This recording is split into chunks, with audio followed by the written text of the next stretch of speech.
Hello guys! Try natin sagutan itong ating CSE review for today. Convert 2.35 to fraction. So ngayon, paano ba tayo nagko-convert ng decimal number to fraction naman? So ngayon, meron tayong 2.35. So una nating titingnan or papansinin is itong decimal point natin. Okay? So kapag meron tayong decimal point, yung nasa left side niya, kung merong mang number doon, tulad nito, itong 2, automatic whole number yan. Okay? So by that, whole number na natin agad yung 2. Ayan. And then yung nasa right side naman niya, meron tayong 35. Or 0.35 rather. Pero since 35, ito yung kukunin natin, yung 35. Kakopy natin yan.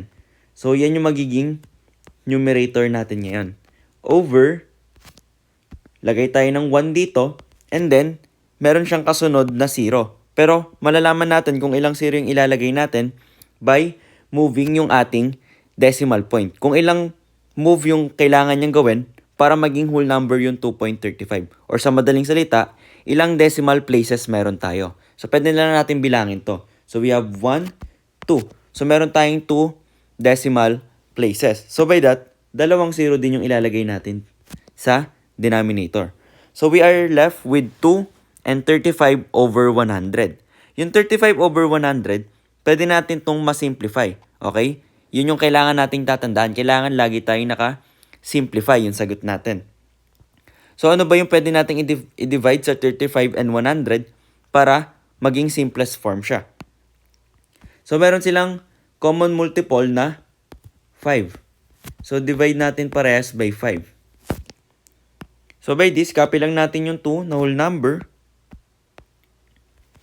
And then, 35 divided by 5, this is 7. And then, 100 divided by 5, this is 20.